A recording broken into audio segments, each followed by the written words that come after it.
보면 나는 설득이 되어서 움직일 수 있지만 타인은 아직 받아들이지 못해 망설이거나 또는 반대하는 일이 있습니다. 심지어 아주 가까운 사람, 그리고 분명 잘못이 아닌 일, 때로는 옳은 일인데도 반대를 당할 때 우리는 벽에 부딪힌 듯 낙심하게 되죠. 오늘은 주님이 약속하신 대로 복음을 땅끝까지 이르게 하시기 위해서 예루살렘 교회 안에 반대와 수금거림을 하나님이 어떻게 다루어 가시는지 보여줍니다. 사람을 설득하는 기술이 아니라 주님의 약속대로 같은 선물을 주신 것을 알게 되면서 반대하는 자리에서 벗어나 찬양하게 되지요. 1867년 미국 국무장관 윌리엄 스워드라고 하는 그 사람이 러시아로부터 알래스카를 사들입니다. 그때 가격은 720만 달러. 그때 언론과 의회는 이렇게 이야기를 했습니다. 스워드의 얼음박스, 스워드의 바보짓. 왜 그러면 남북전쟁 직후 재정이 어려운데 왜 어려운 땅을 사느냐 비난이 거셌던 거죠. 하지만 시간이 지나서 이 알래스카는 금과 석유, 막대한 자원과 전략적인 가치가 드러났고 북태평양 시대의 관문이 되었습니다. 그때의 수군거림이 내일을 보지 못한 소음이었다는 것을 모두 알게 된 거죠. 이렇게 한 사람의 해안이 경계를 넓힌 겁니다.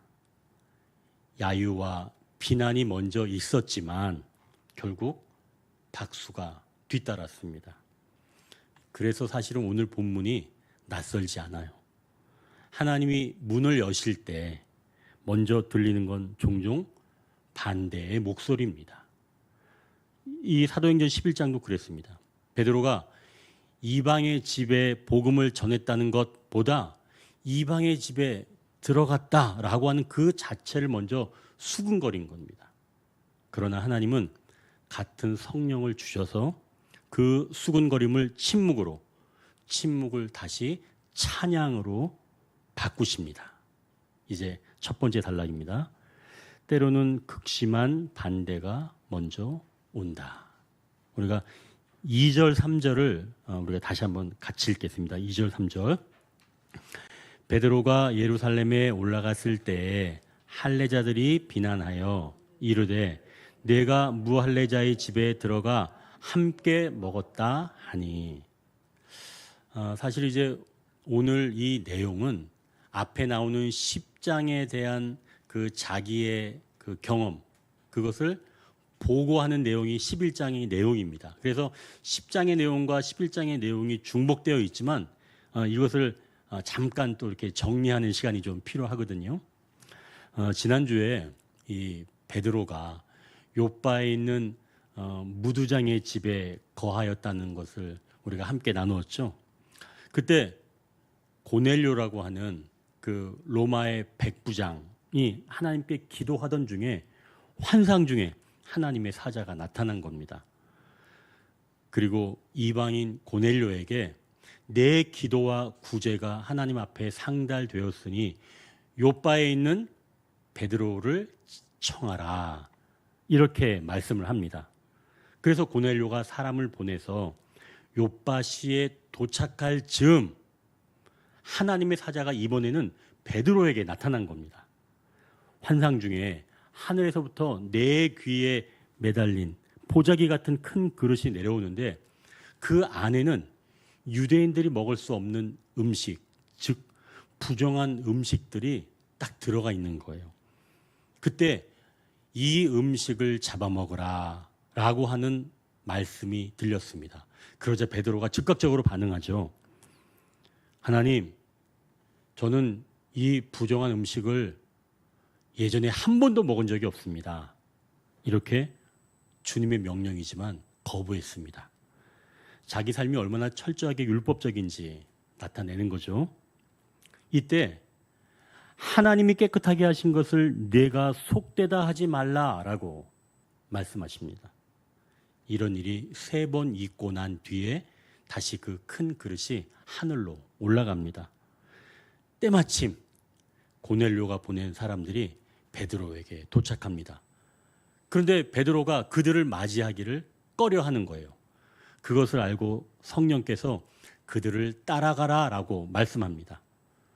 그래서 베드로는 그 요바에서 6명을 데리고 가이사랴에 있는 고넬료 집에 도착을 합니다. 고넬료는 베드로를 기다리면서 자기의 가까운 친척 그리고 친구들을 모아놓고 기다렸습니다. 그러자 베드로가 모인 사람들을 보면서 말하길 이렇게 말한 거예요. 유대인으로서 이방인과 교제하며 가까이 하는 것이 위법인 줄 너희도 알겠지만 하나님께서 깨끗하게 하신 것을 속되다 하지 말라는 말씀에 따라 너희의 부름에 달려왔다 라고 이렇게 베드로가 이야기를 하는 겁니다. 그러자 고넬료는 자기가 환상 중에 봤던 일을 말하고 주께서 당신에게 명하신 모든 것을 듣고자 모두 하나님 앞에 모여 있습니다 라고 말합니다. 그리고 베드로의 설교가 시작될 때 성령이 이방인들에게 역사하시면서 베드로와 함께 온 그 6명들도 그걸 목도하게 됩니다.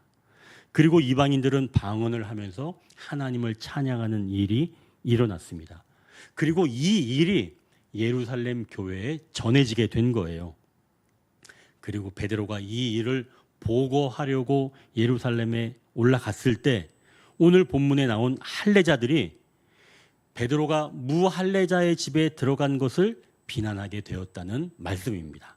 이제 내용이 전체적으로 들어오시죠?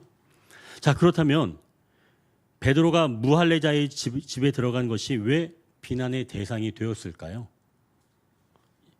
예루살렘의 할례자들이 베드로를 비난한 핵심 근거는 율법의 정결 규례와 경계 의식이 있었습니다. 그들은 무할례자, 즉 이방인과 함께 들어가 함께 먹었다는 사실 자체를 문제 삼는 겁니다. 이유는 2가지로 묶을 수 있는데요. 첫째는 레위기 정결에 따라서 부정한 자와의 식탁 교제는 부정을 옮긴다고 봤고, 2번째로는 전통적으로 유대인은 이방인의 집에 들어가거나 가까이 하지 않는 것이 경건의 표지였습니다. 그래서 베드로의 행동은 그들 눈에 거룩을 훼손하는 경계를 험는 일, 그것으로 보였고, 복음적인 그런 이유를 듣기 전에 관습과 규례를 기준으로 문제를 제기한 겁니다. 결국 본질은 하나님 앞에 거룩을 지켜야 한다는 열심이었지만 결과적으로 사람을 가르는 선을 만드는데 굳어져 버린 거죠. 자, 그럼 우리도 할례자들처럼 우리 안에 굳어진 것들이 있지는 않을까요? 선을 그어놓고 이 정도에 미치지 못하면 우리 사람이 아니다라는 식의 선 말입니다. 이 고린도 교인들도 사실은 그랬죠. 우리가 새벽에 나누고 있죠. 그 고린도 교인들도 사람을 나누고 분쟁을 일으키는 것을 두고 바울이 이렇게 말합니다. 고린도서 4장 7절인데요. 누가 너를 남달리 구별하느냐? 내게 있는 것 중에 받지 아니한 것이 무엇이냐? 내가 받았은즉 어찌하여 받지 아니한 것 같이 자랑하느냐? 고린도 교인들은 하나님께 받은 것을 망각하여 마치 자신들이 전부터 가진 것으로 착각하였던 것이며, 오늘 본문에 나오는 할례자들은 하나님께로부터 은혜로 받은 것을 마치 율법을 지켜서 얻은 것으로 우월감을 형성하였기에 동일한 은혜의 망각에서 온 것들입니다. 자, 그렇다면 할례자들이 이렇게 베드로를 비난했는데 만약 자기 자신에게 비난을 쏟아내면 어떨까요? 헨리 나우엔의 그 마음에서 들려오는 사랑의 소리라고 하는 책에서는 자신의 몸을 아끼고 사랑하라고 말해줍니다. 우리는 우리 몸을 속되다고 생각하면서 경멸해 왔고 정복해야 할 적이라고 생각해 왔다는 거죠. 그러나 하나님은 우리의 영혼만이 아니라 우리의 몸까지도 사랑하십니다. 하나님은 몸을 아끼고 사랑하여 부활에 이르기를 바라신다고 말합니다. 자, 그렇다면 어떻게 하는 것이 몸을 사랑하고 아끼는 것일까요? 헬리나 우에는 무엇보다 사랑하고 사랑받는 일을 두려워하지 말라고 말합니다. 몸은 서로 보듬어주기를 바란다는 거죠. 이런 욕구는 부끄러워하거나 숨겨야 할 일이 아니라는 겁니다. 더 나아가 진정한 사랑을 주고받고자 하는 욕구를 어떻게 충족시킬 수 있을지 고민하라고 말합니다. 육체의 말초적인 욕구만 충족시키고자 하는 그런 욕망에서 벗어날 수만 있다면 우리는 육체를 아끼고 사랑하며 영혼과 화합을 이룰 수 있다는 말이죠. 자, 그러면 오늘 본문에 나오는 베드로는 할례자의 그 비난의 말을 듣고 어땠을까요? 할례자들도 사실은 베드로처럼 복음을 위해 사는 사람들입니다. 복음을 반대하는 사람들이 아니에요. 다만 율법을 지키는 것이 더 소중하다고 여기는 사람들입니다.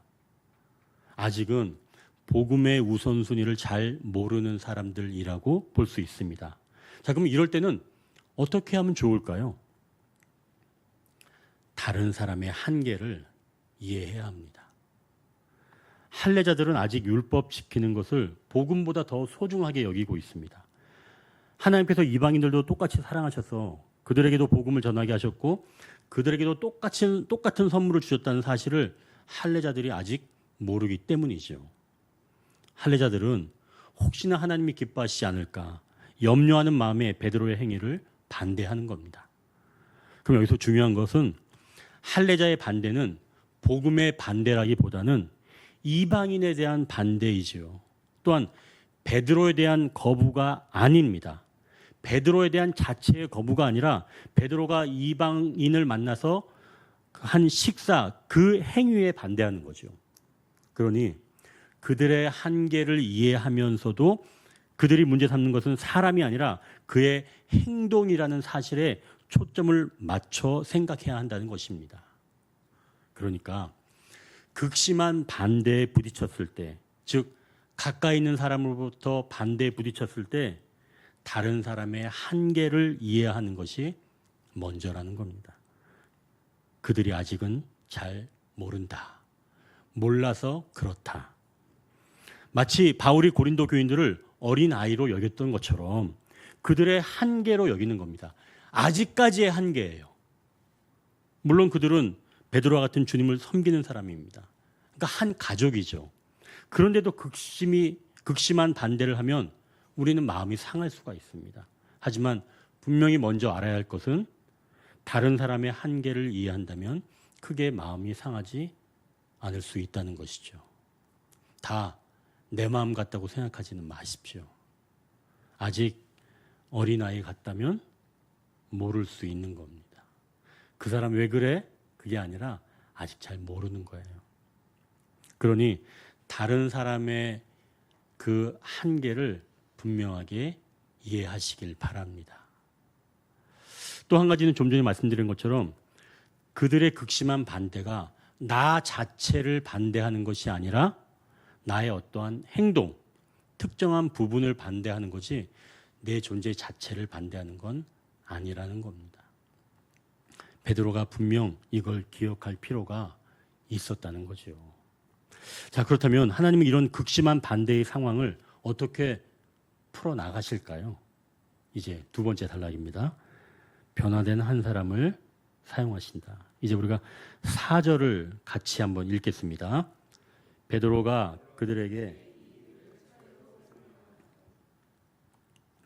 베드로는 자기가 겪은 일을 겪은 순서대로 차분히 풀어놓았다는 겁니다. 예전에 베드로라면 어떻게 했을까요? 베드로는 예수님을 잡으러 온 그런 자들에게 칼을 빼들어서 귀를 잘라버린 사람입니다. 대단하죠? 또 주여 저는 죽기까지 따르겠습니다 라고 과감한 선언을 했던 인물입니다. 이런 전력으로 봤을 때 할례자들의 이런 무례한 반응에 베드로는 차례대로 설명한 것이 아니라 오히려 예전 같으면 사도의 권위로 그들을 눌러버렸거나 또는 결론을 먼저 던지고 그냥 아멘해 라고 하지 않았을까요? 그러니까 예전에 베드로라면 증언이 아니라 충돌을 일으켰겠죠. 그런데 이제 베드로는 같은 편인 사람들에게 비난을 당했는데도 마음 상하지 않고 차례대로 일어난 일을 말하기 시작하는 겁니다. 이렇게 달라진 배경이 도대체 뭘까요? 자기도 무지해서 감정이 앞서던 그렇게 감정에 따라 행동하던 때가 있었습니다. 그런데 주님이 주신 선물, 성령님으로 변화되었고 자신이 받아들여졌다는 사실을 알게 된 거죠. 또한 이번에 환상과 또 성령의 임재 그리고 주님의 말씀하심이 기억나면서 차례로 설명해야 되겠다라고 하는 생각이 든 건 아닐까요? 이렇게 받아들여진 자신 그리고 이번에 겪은 성령의 임재로 인한 이 두 가지 요소가 베드로를 더욱 차분하게 만들고 차례대로 말해야겠다는 의지를 갖게 한 것입니다. 자, 그럼 이제 이런 질문이 나올 것 같아요. 아니 목사님, 꼭 성령님에 의해서 변화된 사람만이 타인의 극심한 반대에도 차분할 수가 있나요? 아니 일반인들은 극심한 반대에 차분해질 수는 없는 건가요? 여러분 그런 생각 안 들겠어요? 그건 꼭 아닙니다. 일반인들도 극심한 반대에 또 차분해질 수 있는 비결이 사실은 있긴 있어요. 지난주에 제가 목회 상담을 하면서 들은 이야기예요. 엄마 아빠가 교사입니다. 그래서 제주도로 발령을 받아서 갔는데 그때 딸 아이가 초등학교 1학년인데 엄마 아빠를 따라서 1년 동안 제주살이를 하고 있는 그런 아이였습니다. 이름이 서영이에요. 서영이를 상담하게 된 선생님이 오랜만에 이제 이 서영이를 만난 겁니다. 그런데 이 아주 똘똘한 서영이의 얼굴이 예전과는 많이 달라져서 이제 이 선생님이 물어봤어요. 우리 서영이 얼굴이 왜 이렇게 많이 달라졌어? 우리 서영이 무슨 일이 있었어? 라고 물으면서 선생님이 머리를 쓰다듬어 줬더니 그때 이 서영이가 이렇게 얘기하는 거예요. 저 이상해졌죠. 쌍둥이 동생 때문에 스트레스를 받아서 그래요. 자기는 잘하고 싶은데 쌍둥이 동생이 너무 잘해서 질투가 나서 그런다는 겁니다. 그런데 질투만 나면 스트레스를 덜 받을 텐데 어떨 때는 자기가 버려진 것 같은 외로움이 느껴진다는 겁니다. 100점을 못 맞는 애라고 담임 선생님도 반 애들도 특히 엄마도 자기를 버렸다는 겁니다. 이렇게 초등학교 1학년 애가 이런 자기 감정을 솔직하게 이야기하는 게 굉장히 놀랍죠? 근데 아이들은 다 해요. 그러면서 자기의 그 부정 감정을 그 상담 선생님이 준 카드에 자기가 이렇게 만들면서 혼자 상담 놀이를 하더랍니다. 강아지를 딱 그려놓고 우리 강아지 왜 이랬을까? 우리 강아지 힘들어?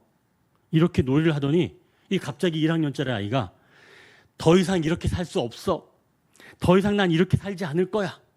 라고 한다는 겁니다. 그래서 선생님 뒤에 있다가 그럼 어떻게 살아야 되는데? 라고 물으니까 원래 내 모습을 찾아야지. 그런다는 거예요. 그러면서 또 다른 카드에 원래 자기 모습이라면서 자기는 사랑스럽고 마음이 넓고 난 재미있고 배려를 잘하고 나는 소중한 존재다. 라는 것을 카드에 적는다는 겁니다. 그러더니 잠시 후에 어머 막 풀리네. 마음이 풀려. 이 초등학교 1학년짜리 아이가 셀프 치유할 수 있다는 것을 보여준 겁니다. 그러면서 아이가 자기의 지금 모습을 사진 찍어 달라고 해서 찍은 사진을 제가 봤습니다. 카드를 두 장을 딱 이렇게 하고 예쁘게 찍은 그런 사진이더라고요. 너무 희한하죠? 서영이가 나는 세상에서 제일 소중해 라고 계속 말하더니 나 풀렸어. 그러는 겁니다. 자, 이 이야기는 모두 다 이 내면의 자기를 만날 때 힘이 난다는 것을 말하는 겁니다. 저는 이것을 일반 은총이라고 봤습니다. 즉 하나님을 믿지 않는 사람들에게도 자기를 사랑하는 마음을 하나님이 이미 그 마음에 넣어 주셨다는 거죠. 모든 인류의 번성을 위해서 하나님은 자기 사랑의 마음을 각자 마음 안에 넣어 주신 겁니다. 그걸 만나기만 하면 모두 받아들여진 존재라는 사실을 알게 된다는 거죠. 여러분, 그거는 정말 하나님이 넣어 주신 거예요. 그건 믿음과 상관없이.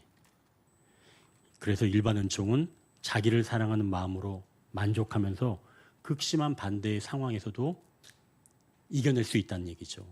그 서영이가 자기 자신에게 극심한 반대의 이야기를 했지만 자기가 사랑하는 그 마음을 만나면서 그것을 극복해낸 것처럼 이렇게 일반 은총은 결국 극심한 반대 상황에서도 회복할 수가 있다는 겁니다. 자기를 사랑하는 마음 말이죠. 다만 모든 사람을 하나로 묶는 그런 것은 성령님의 임하심이 있어야 하지요. 그래서 변화된 한 사람이 가져야 할 마음가짐이 있는 겁니다. 이제 한번 15절을 한번 같이 한번 읽겠습니다. 15절. 내가 말을 시작할 때에 성령이 그들에게 임하시기를. 아멘. 지금 베드로가 고넬료의 가정에 모인 사람들에게 복음을 증거하기 시작할 때 그곳에 성령님의 역사가 일어나기 시작했다는 말씀입니다. 이것은 예루살렘 교인들이 겪었던 것과 똑같은 일들이 일어났다는 말씀이에요. 방언과 하나님을 찬양하는 일들이 일어났다는 거죠. 분명 그들은 이방인, 무할례자리며 이방인들인데 그곳에 성령님이 임재하면서 하나가 된 겁니다. 이러한 것을 경험한 베드로였기 때문에 베드로는 할례자들이 비난을 해도 분명히 성령님께서 이곳에 찾아와 주신다면 하나가 될 수 있다는 것을 믿었던 거죠. 그러니 변화된 사람은 지금 당장 받아들여지지 않고 극심한 반대가 있을지라도 분명히 하나가 되는 곳이 있음을 믿어야 한다는 것입니다. 성령님께서 임하시면 하나가 된다는 겁니다. 이 사실을 믿으며 살아갈 때 하나님은 그렇게 변화된 사람을 사용하시면서 그곳을 성령님으로 하나 되게 하시는 줄 믿으시길 바랍니다. 여러분, 자기 사랑, 이것은 자기가 회복하는 것이지만 모든 전체의 회복은 자기 사랑이 아니라 성령이 하나 되게 하시는 역사를 통해서만 일어날 수 있다는 거죠.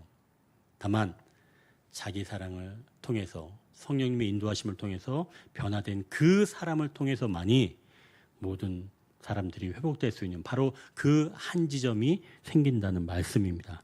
자, 그렇다면 하나님은 이렇게 변화된 사람들을 통해서 반대자들을 어떻게 다루어 가실까요? 이제 세 번째 단락입니다. 확장된 가족을 선언하게 하신다. 17절, 18절인데요. 우리가 같이 한번 읽겠습니다. 그런즉 하나님이 우리가 주 예수 그리스도를 믿을 때에 주신 것과 같은 선물을 그들에게도 주셨으니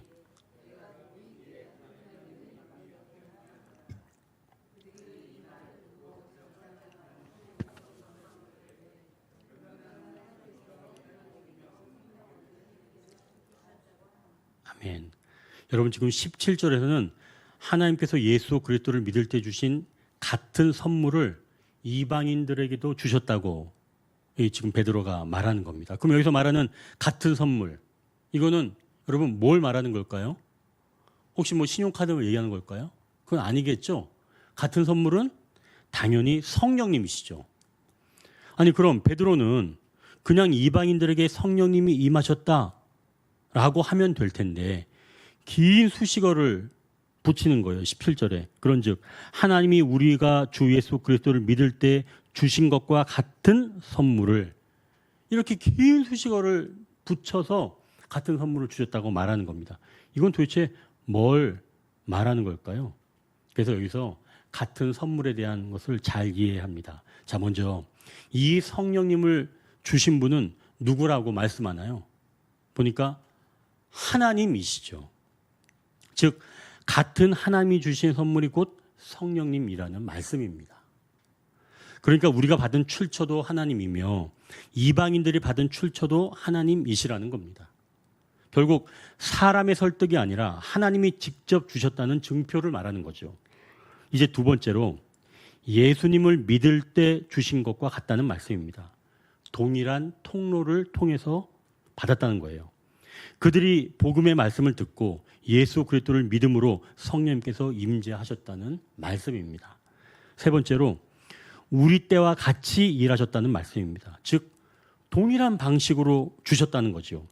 말씀 선포 중에 성령님이 임재하시면서 방언과 찬양 등이 나타났다는 겁니다. 6월절에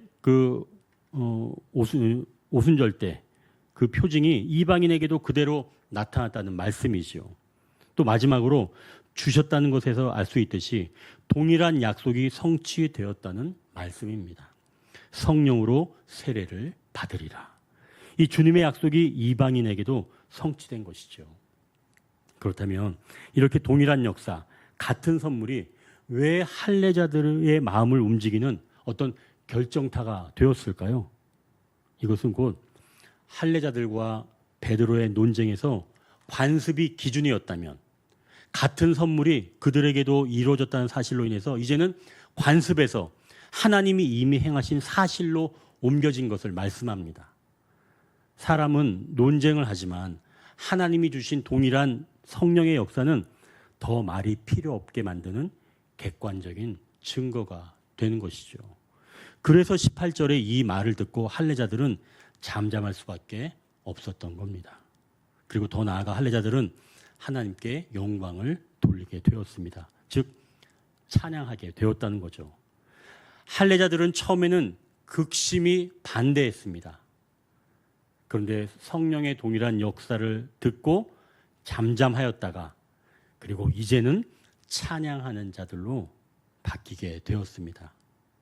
이제 반대자였던 할례자들이 이방인들을 어떻게 말하는지 18절 하반절을 다시 한번 보십시오. 그러면 하나님께서 이방인에게도 생명 얻는 회개를 주셨도다 하니라. 반대자들이 성령의 역사를 듣고 잠잠하였다가 하나님을 찬양하면서 이제는 확장된 가족을 선언합니다. 하나님은 가장 극심한 반대를 했던 사람들을 사용하셔서 하나님의 일하심을 증거하게 하십니다. 이제 여러분 우리 삶을 좀 되돌아봅니다. 혹시 우리의 경계가 관습은 아닌가요? 이제 신앙의 길에 선 성도들은 성령의 열매와 임재가 우리의 기준이 되어야 하는 줄 믿습니다. 같은 선물을 받은 자라면 같은 가족입니다. 같은 성령이면 우리는 다름을 틀림으로 단정하지 않습니다. 우리가 이 마음으로 시 한 대목을 좀 읽고 마치겠습니다. 새로운 일상이라고 하는 유수연님의 시인데요. 시 한 대목을 제가 발췌를 했습니다. 다르다 생각하니 틀리지 않을 수 있었다. 같이 누웠지만 등을 돌리고 자다 깨는 날 서로의 것을 만져 간신히 살아있음을 느낀 날 가끔 차갑고 외로운 악수 같은 때가 있었다. 내가 나보다 조금 늦게 출발한 세상이다. 균형아, 나는 너를 안으려 조금 기울었다. 성도 여러분, 같은 성령, 같은 가족, 오늘 우리는 조금 기울어 서로를 안겠습니다. 이제 말씀을 정리합니다. 때로는 극심한 반대가 먼저 옵니다. 이때 다른 사람의 한계를 이해하고 내 존재 자체를 거부하는 것은 아니라고 말씀합니다. 변화된 한 사람을 사용하십니다.